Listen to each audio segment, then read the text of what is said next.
Waktunya bersaat teduh dengan Tuhan melalui bacaan Alkitab 1 pasal sehari dalam kitab Nabi-Nabi Besar bahagian kelima, seri yang kelima. Kitab Daniel pasal 5 dengan perikop tulisan di dinding. Mari baca Alkitab, mari dengar Alkitab, dan mari lakukan apa yang Allah firmankan di dalam Alkitab. Maka iman dan pengharapanmu tidaklah sia-sia. Tuhan Yesus Allah Putra, Alfa dan Omega, Tuhan atas hari Sabat memberkati, dan Allah Roh Kudus akan menuntun untuk memahami. Salam kasih dan doa dari Rumah Produksi Endang Silitonga Tanjung Bible Audio Ministry. Mari memulainya dengan doa dalam hati.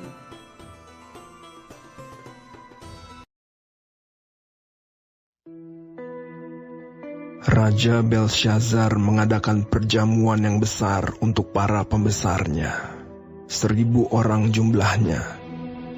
Dan di hadapan 1.000 orang itu, ia minum anggur.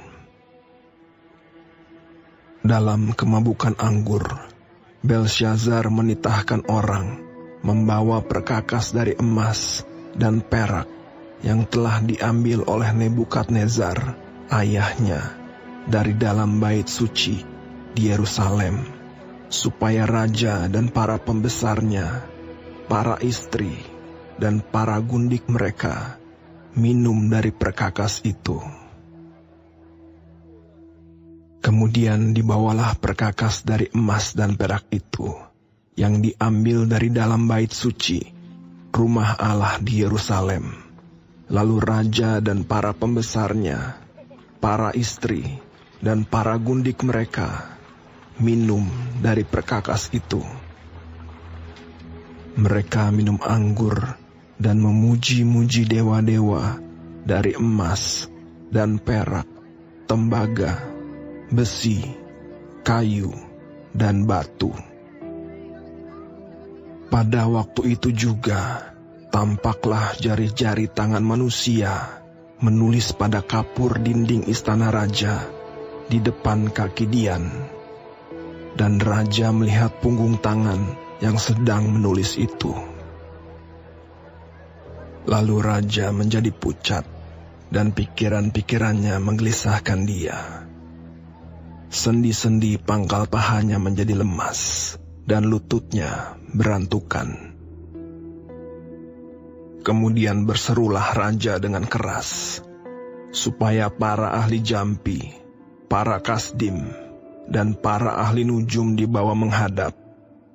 Berkatalah raja kepada orang bijaksana di Babel itu, "Setiap orang yang dapat membaca tulisan ini dan dapat memberitahukan maknanya kepadaku, kepadanya akan dikenakan pakaian dari kain ungu, dan lehernya akan dikalungkan rantai emas, dan di dalam kerajaanku ia akan mempunyai kekuasaan sebagai orang ketiga."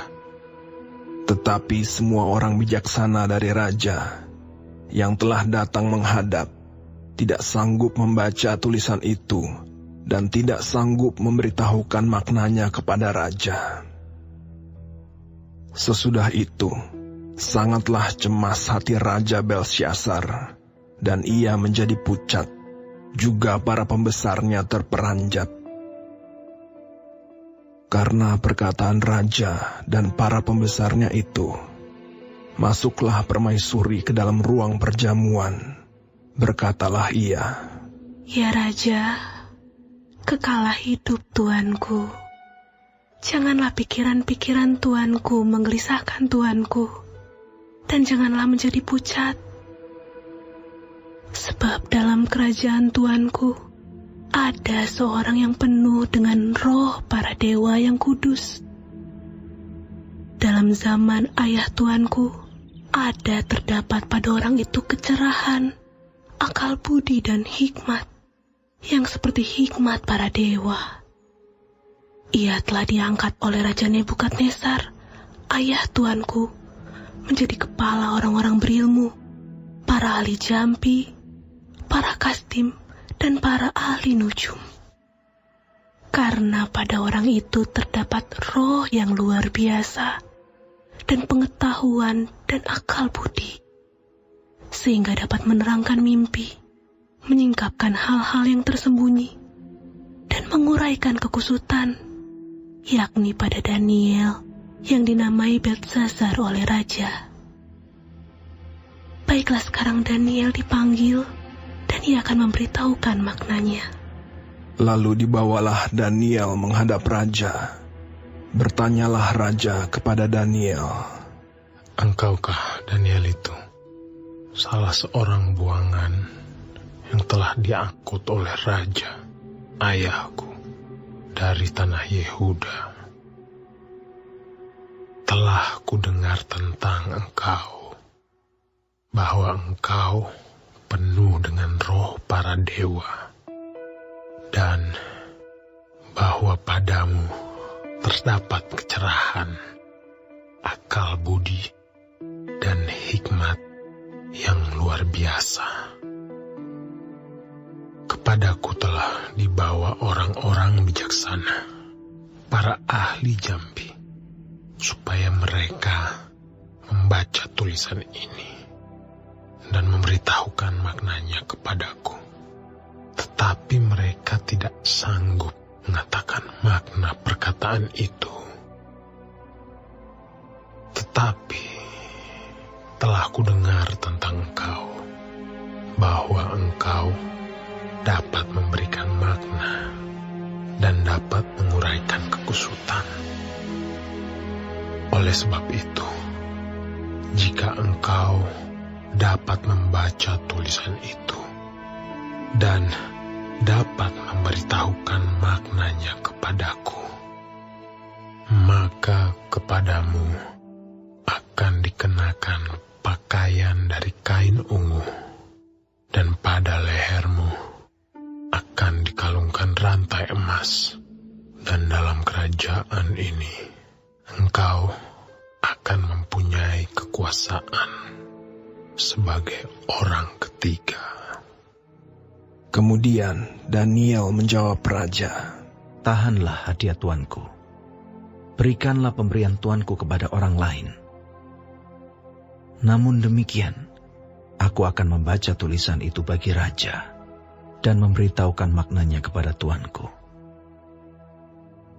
Ya tuanku raja, Allah yang maha tinggi telah memberikan kekuasaan sebagai raja, kebesaran, kemuliaan, dan keluhuran kepada Nebukadnezar, ayah tuanku. Dan oleh karena kebesaran yang telah diberikannya kepadanya itu, maka takut dan gentarlah terhadap dia orang-orang dari segala bangsa, suku bangsa, dan bahasa. Dibunuhnya siapa yang dikehendakinya, dan dibiarkan hidup siapa yang dikehendakinya.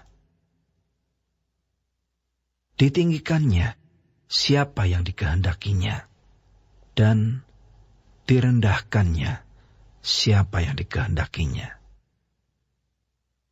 Tetapi ketika ia menjadi tinggi hati dan keras kepala, sehingga berlaku terlalu angkuh, maka ia dijatuhkan dari tahta kerajaannya, dan kemuliaannya diambil daripadanya. Ia dihalau dari antara manusia, dan hatinya menjadi sama seperti hati binatang, dan tempat tinggalnya ada di antara keledai hutan. Kepadanya diberikan makanan rumput seperti kepada lembu, dan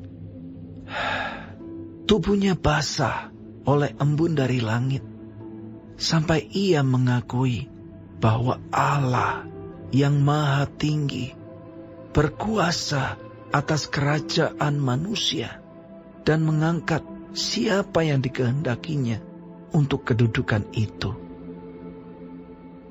Tetapi tuanku Belshazzar, anaknya, tidak merendahkan diri, walaupun Tuanku mengetahui semuanya ini.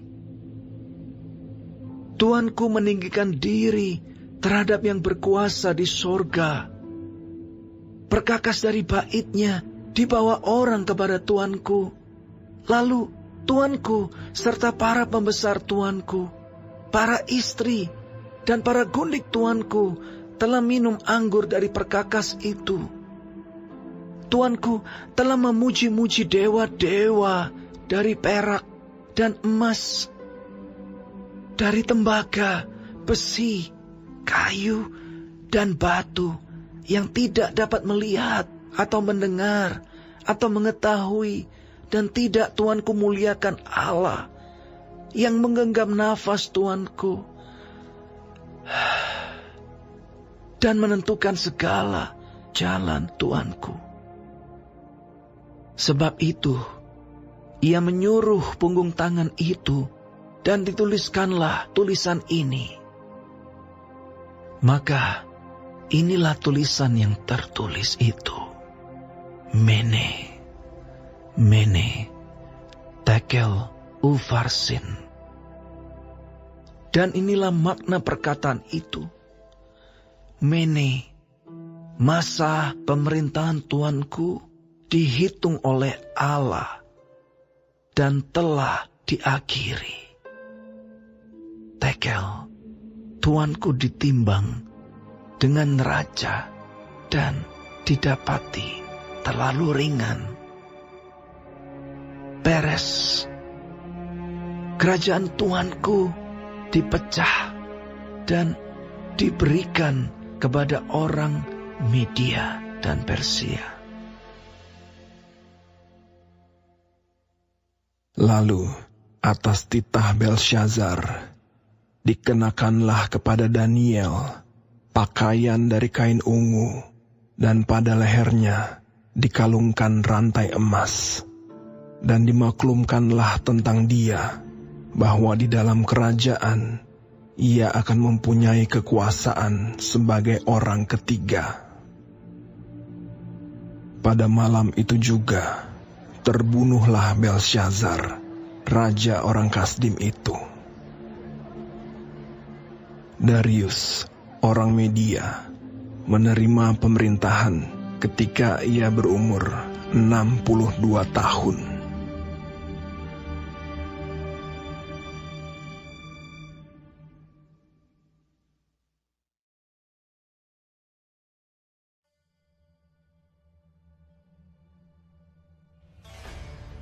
Kita telah menyelesaikan bacaan Alkitab 1 pasal sehari dalam kitab Daniel pasal yang kelima. Sedikit perenungan melalui pasal ini tentang tulisan di dinding dengan ayat panduan perenungan terang besar Alkitab Daniel 5 ayat 5 dan 6 dengan bunyi nas. Pada waktu itu juga tampaklah jari-jari tangan manusia menulis pada kapur dinding istana raja di depan kaki Dian, dan raja melihat punggung tangan yang sedang menulis itu. Lalu raja menjadi pucat dan pikiran-pikirannya menggelisahkan dia. Sendi-sendi pangkal pahanya menjadi lemas dan lututnya berantukan. Sahabat-sahabat firman, sahabat-sahabat sorgawi yang dikasihi oleh Tuhan di mana saja Anda berada. Pena ilham ilahi roh nubuat para nabi dan raja, bab 43 menjelaskan. Menjelang akhir hayat Daniel, perubahan-perubahan besar sedang terjadi di negeri di mana lebih 60 tahun sebelumnya, ia dan 3 temannya orang Ibrani dibawa sebagai tawanan. Nebukadnezar yang pernah dikatakan bangsa yang paling ganas dalam kitab Yehezkiel 28 ayat 7 telah mangkat beradu atau wafat. Dan Babel, negeri pujian seluruh bumi, seperti yang dikatakan dalam kitab Yeremia 51 ayat 41, telah hancur di bawah pemerintahan raja penggantinya yang tidak bijaksana. Dan perlahan-lahan tapi pasti kemusnahan akan menjadi akibatnya. Melalui kebodohan dan kelemahannya, Belsasar, cucu Nebukadnezar yang sombong itu, segera akan jatuh. Dalam usianya yang tergolong muda dalam memegang kekuasaan sebagai raja, Belsasar yang dimuliakan dalam kuasanya mengangkat hatinya melawan Allah yang di sorga. Padahal banyak kesempatan baginya untuk mengetahui kehendak ilahi dan untuk mengerti tanggung jawabnya jika ia menunjukkan penurutan ketika itu. Ia juga telah mengetahui pembuangan kakeknya oleh perintah Allah dari banyak kalangan manusia, dan ia telah memaklumi pertobatan dan pemulihan ajaib Nebukadnezar. Tapi Belsasar membiarkan kasih akan kesenangan dan meninggikan diri, menghapus pelajaran-pelajaran yang seharusnya tidak boleh dilupakannya. Ia menyia-nyiakan kesempatan-kesempatan yang dikaruniakan kepadanya dengan kemurahan dan lalai menggunakan sarana yang berada dalam jangkauannya supaya dapat berkenalan lebih lengkap dengan kebenaran yang pada akhirnya telah dicapai Nebukadnezar dengan harga penderitaan dan kehinaan yang tak terkatakan, dianggap angin lalu oleh Belsasar dengan ketidakacuhan. Maka tak lama kemudian datanglah kemalangan itu. Babel dikepung oleh Kores kemenakan Darius orang Media yang menjadi panglima pasukan gabungan Media dan Persia.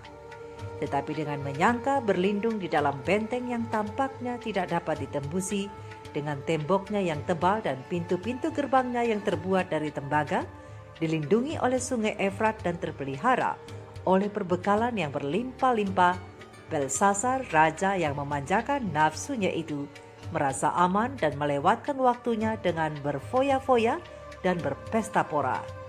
Dalam kesombongan dan kecongkakannya, dengan perasaan tidak peduli akan keamanan, ia mengadakan perjamuan yang meriah untuk para pembesarnya, 1.000 orang jumlahnya, dan di hadapan 1.000 orang itu ia minum anggur. Segala pertunjukan akan kekayaan dan kuasa dipertontonkan, itu menambah kemeriahan pemandangan di istana itu. Perempuan-perempuan cantik dengan daya pikat mereka berada di tengah-tengah para tamu yang menghadiri pesta yang diadakan Raja Belsasar. Orang-orang pintar yang berpendidikan juga berada di sana. Para pembesar dan negarawan minum anggur seperti air dan bersenang-senang di bawah pengaruhnya yang menggila. Dengan akal budi yang merosot melalui kemabukan yang tidak mengenal malu dan dengan dorongan nafsu yang rendah yang sedang mempengaruhi, Raja Belsasar memimpin pesta pora itu. Dan ketika pesta itu berlangsung, ia menitahkan orang membawa perkakas dari emas dan perak yang telah diambil oleh Nebukadnezar, kakek dari Belsasar, dan juga ayahnya dari dalam bait suci di Yerusalem. Lihat ayat yang kedua, supaya raja dan para pembesarnya, para istri dan para gundik, minum dari perkakas itu. Raja itu hendak membuktikan bahwa tidak ada benda yang terlalu suci untuk dipegang oleh tangannya. Kemudian dibawalah perkakas dari emas dan perak itu. Lalu raja dan para pembesarnya, para istri dan para gundik, mereka minum dari perkakas itu. Mereka minum anggur dan memuji-muji dewa-dewa dari emas dan perak, tembaga, besi, kayu dan batu. Dan di pesta Belsasar itu, hanya sedikit saja yang memikirkan bahwa ada saksi dari sorga yang menyaksikan pesta poranya dan penyembahan berhala yang sedang dilakukan. Bahwa penjaga ilahi yang tidak kelihatan sedang menyaksikan pemandangan najis dan sedang mendengar keramaian yang mencemarkan benda-benda kudus dan sedang melihat penyembahan berhala ini. Tetapi tamu yang tidak diundang itu segera membuat kehadirannya terasa. Ketika pesta pora itu mencapai puncaknya, sebuah tangan yang tidak mengeluarkan darah muncul dan menulis di atas tembok istana yang huruf-hurufnya menyala seperti api. Kata-kata yang walaupun tidak dimengerti oleh orang banyak yang berada di sana adalah merupakan alamat yang tidak baik bagi raja dan tamu-tamunya yang diserang oleh ketakutan. Pesta pora yang riuh dan meriah itu menjadi senyap. Sementara para pria dan wanita diserang dengan ketakutan yang tak dapat dilukiskan dengan kata-kata, memperhatikan tangan yang perlahan-lahan menuliskan huruf-huruf rahasia. Seperti memandangi suatu panorama di hadapan mereka, lewat perbuatan-perbuatan kehidupan mereka yang jahat, tampaknya mereka menjadi tertuduh di depan ruangan pengadilan Allah yang kekal, yang kuasanya mereka remehkan. di tempat di mana baru beberapa saat sebelumnya sedang berlangsung kegembiraan yang meriah dan perkataan-perkataan yang mengolok-olok, kini terdapat wajah-wajah pucat dan tangis ketakutan. Bila mana Allah membuat manusia takut, maka mereka tidak dapat menyembunyikan kehebatan rasa takut mereka. Tapi di antara semua yang hadir, Belsasarlah yang paling ketakutan, karena di atas semua orang yang hadir di sana dialah yang bertanggung jawab atas pemberontakan melawan Allah yang pada malam itu telah mencapai puncaknya dalam kerajaan Babel. Di hadapan penjaga yang tidak kelihatan itu, perwakilan dari Allah yang kuasanya telah ditentang dan yang namanya telah diolok-olok, Raja Belsasar menjadi lemas dan ketakutan. Kesadaran pun bangkitlah. Sendi-sendi pangkal pahanya menjadi lemas dan lututnya berantukan. Belsasar yang tidak beriman meninggikan dirinya sendiri melawan Allah yang di sorga dan yang mengandalkan kekuatannya sendiri itu tidak mengharapkan bahwa ada orang yang akan berani berkata, "Mengapa engkau melakukan hal tersebut?" Tetapi kini ia menyadari bahwa ia harus memberikan pertanggungjawaban terhadap penata layanan yang dipercayakan kepadanya, dan bahwa untuk kesempatan-kesempatannya yang disia-siakan dan sikapnya yang mendurhaka, ia tidak dapat dimaafkan. Di tengah-tengah pesta pora itu hadirat Allah dinyatakan dengan tulisan di atas dinding istana. Dengan segala upaya, raja itu berusaha untuk membaca huruf-huruf yang sedang menyala itu, tapi sia-sia saja. Di sini terdapatlah rahasia yang tidak dapat dimengertinya, satu kuasa yang ia tidak mengerti dan tidak dapat disangkalnya.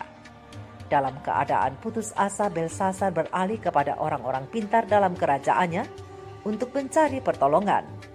Teriakannya yang liar bergema dalam perjamuan besar itu memanggil para ahli jampi, para kastim dan para ahli nujum untuk membaca tulisan itu. Setiap orang yang dapat membaca tulisan ini, kata raja berjanji, dan dapat memberitahukan maknanya kepadaku, kepadanya akan dikalungkan rantai emas, dan di dalam kerajaanku, kata Belsasar, ia akan mempunyai kekuasaan sebagai orang ketiga. Tetapi penawarannya kepada para penasehat yang dipercayainya, dengan menawarkan hadiah yang limpah, tidak ada hasilnya sama sekali. Hikmat sorga tidak dapat diperjualbelikan. Semua orang bijaksana dari raja tidak sanggup membaca tulisan itu, dan tidak sanggup memberitahukan maknanya kepada Raja Belsasar. Mereka tidak sanggup untuk membaca huruf-huruf rahasia itu, seperti orang-orang bijaksana angkatan sebelumnya dalam hal menerangkan mimpi Nebukadnezar. Kemudian permaisuri teringat akan Daniel yang lebih setengah abad lalu telah memberitahukan kepada Raja Nebukadnezar mimpi tentang patung yang besar, sekalian dengan maknanya. Lalu dibawalah Daniel menghadap raja. Dengan berusaha mengembalikan ketenangannya, Belsasar sang raja berkata kepada Nabi Daniel, "Engkaukah Daniel itu, salah seorang buangan yang telah diangkut oleh raja, ayahku dari tanah Yehuda? Telah kudengar tentang engkau, bahwa engkau penuh dengan roh para dewa, dan bahwa padamu terdapat kecerahan, akal budi, dan hikmat yang luar biasa. Kepadaku telah dibawa orang-orang bijaksana, para ahli jampi, supaya mereka membaca tulisan ini dan memberitahukan maknanya kepadaku, tetapi mereka tidak sanggup mengatakan makna tulisan perkataan itu. Tetapi telah kudengar tentang engkau, bahwa engkau dapat memberikan makna dan dapat menguraikan kekusutan. Oleh sebab itu, jikalau engkau dapat membaca tulisan itu dan dapat memberitahukan maknanya kepadaku, maka kepadamu akan dikenakan pakaian dari kain ungu tua, dan pada lehermu akan dikalungkan rantai emas. Dan dalam kerajaan ini engkau akan mempunyai kekuasaan sebagai orang ketiga."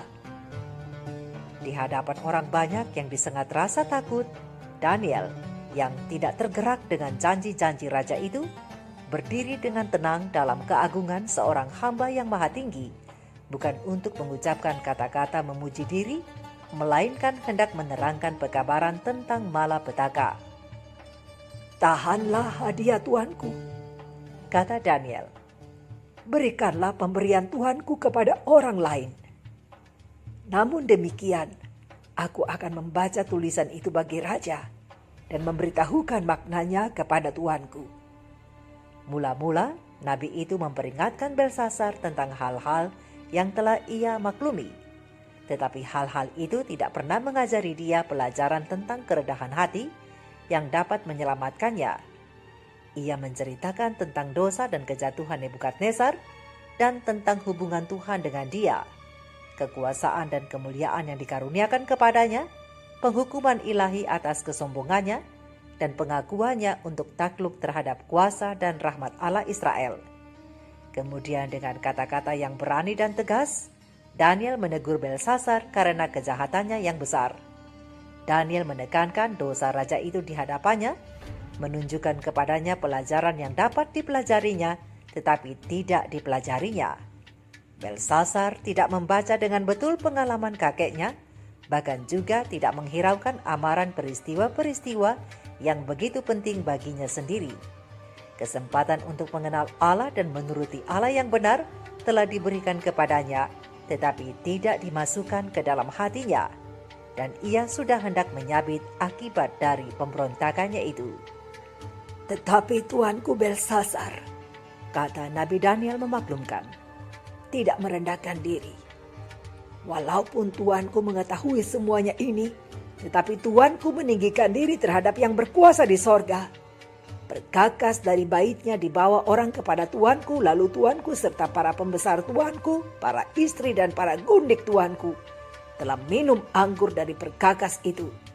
Dan tuanku telah memuji-muji dewa-dewa dari perak dan emas, dari tembaga, besi, kayu dan batu yang tidak dapat melihat atau mendengar atau mengetahui. Dan tuanku tidak memuliakan Allah yang menggenggam napas tuanku dan menentukan segala jalan tuanku. Sebab itu, ia menyuruh punggung tangan itu dan dituliskanlah tulisan ini. Beralih kepada pekabaran yang dikirim dari sorga di atas tembok itu, Nabi Daniel berkata dan membacanya. Mene, tekel, ufarsin. Sahabat-sahabat firman, walaupun tangan yang telah menuliskan huruf-huruf itu tidak lagi kelihatan, tetapi keempat kata ini masih tetap bersinar dengan jelas dan mengerikan. Dan kini dengan menahan nafas, orang banyak itu mendengarkan ketika nabi yang sudah tua itu memaklumkan. Inilah makna perkataan itu. Mene, yang berarti masa pemerintahan tuanku dihitung oleh Allah dan telah diakhiri. Tekel, berarti tuanku ditimbang dengan neraca dan didapati terlalu ringan. Dan Peres atau Ufarsin, yang berarti kerajaan tuanku dipecah dan diberikan kepada orang Media dan Persia. Pada malam kebodohan dan kegila-gilaan yang terakhir itu, Belsasar dan para pembesarnya telah mengisi sampai penuh ukuran kesalahan mereka dan kesalahan kerajaan Kasdim itu. Allah tidak tahan lagi kalau belum mengakhiri kejahatan yang merajalela. Padahal melalui pemeliharaan yang berlipat ganda, Allah telah berusaha mengajari mereka untuk menghormati akan hukumnya. Firman-Nya berkata, "Kami tadinya mau menyembuhkan Babel," kata Tuhan memaklumkan tentang mereka yang penghukumannya kini telah sampai ke langit. Tetapi ia tidak dapat disembuhkan. Lihat Yeremia 51 ayat 9. Oleh sebab kekerasan hati manusia yang aneh, maka Allah pada akhirnya mendapati bahwa adalah penting untuk memberlakukan hukuman yang tidak dapat dielakkan itu. Belsasar harus jatuh dan kerajaannya harus dialihkan ke tangan orang lain. Ketika Nabi Daniel berhenti berbicara, Raja memerintahkan supaya kedatangannya dianugerahi kehormatan yang telah dijanjikan itu, dan sesuai dengan hal ini, dikenakanlah kepada Daniel pakaian dari kain ungu dan pada lehernya dikalungkan rantai emas dan dimaklumkan tentang dia, bahkan di dalam kerajaan ia akan mempunyai kekuasaan sebagai orang ketiga. Sahabat-sahabatku, lebih daripada 1 abad sebelumnya Ilham telah menubuatkan bahwa malam hari yang kurindukan itu, yaitu ketika raja dan para pembesarnya berlomba-lomba satu dengan yang lain menghujat Allah, dengan tiba-tiba berubah menjadi suatu saat yang menggetarkan dan membinasakan. Dan kini dalam perubahan yang cepat, peristiwa-peristiwa yang terjadi pada waktunya saling beruntun satu dengan yang lain, tepat seperti yang telah dikemukakan dalam nubuatan kitab-kitab suci bertahun-tahun sebelum tokoh-tokoh dalam drama itu dilahirkan. Sementara masih berada dalam ruangan pesta, dikelilingi oleh mereka yang nasibnya telah ditentukan, raja mendapati berita dari seorang pesuruh bahwa kotanya telah direbut oleh musuh, terhadap siapa ia merasa perlengkapannya begitu aman. Tempat-tempat penyeberangan telah diduduki, prajurit-prajurit telah menjadi gempar. Lihat Yeremia 51 ayat 31 dan 32. Oleh karena ketika ia dan para pembesarnya sedang minum-minum dari perkakas-perkakas suci Yehova dan memuji-muji dewa mereka dari emas dan perak, maka pasukan Media dan Persia yang telah mengalihkan aliran sungai Efrat sedang bergerak menuju ke jantung kota yang tidak dijaga itu. Kini tentara Kores berdiri di bawah tembok-tembok istana. Kota itu sudah penuh dengan serdadu-serdadu musuh seperti belalang. Yeremia 51 ayat 14. Dan teriakan kemenangan mereka sudah dapat didengar, mengatasi tangisan putus asa orang-orang yang berpesta pora yang terkejut itu. Pada malam itu juga terbunuhlah Belsasar, raja orang Kasdim itu, dan seorang raja yang berkebangsaan asing duduk di atas tahta kerajaan menggantikan dia. Sahabat-sahabat firman, sahabat-sahabatku, sejarah bangsa-bangsa berbicara kepada kita sekarang. Bagi setiap bangsa dan bagi setiap orang, Allah telah menentukan satu tempat di dalam rencananya yang besar. Sekarang manusia dan bangsa-bangsa sedang diuji dengan batu penguji yang berada di tangan Dia, yang tidak melakukan kesalahan. Semua orang oleh pilihannya sendiri memutuskan nasib mereka, dan Allah mengendalikan semuanya untuk merampungkan rencana-rencananya. Nubuatan-nubuatan yang diberikan oleh Aku inilah yang besar dalam firman-Nya, menyambung mata rantai demi mata rantai dalam rangkaian peristiwa, sejak dari zaman yang kekal dahulu sampai kepada zaman yang kekal di masa yang akan datang, memberitahukan di mana kita sekarang berada dalam zaman yang sedang berlangsung ini, dan apa yang akan terjadi pada waktu yang akan datang. Semua yang nubuatkan beritahukan akan terjadi. Sampai pada masa kini telah ditelusuri dalam halaman-halaman sejarah, dan kita boleh memastikan bahwa semua yang belum terjadi akan digenapi pada waktunya. Sahabat-sahabat firman, biarlah kita memilih yang benar, biarlah kita memilih untuk menuruti Tuhan, agar segala yang baik, segala yang indah, segala yang manis yang hendak diberikan kepada umat-umat Tuhan yang setia akan menjadi bahagian kita. Mari kita renungkan ini bersama. Tuhan Yesus memberkati. Maranatha. Shalom.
Doaku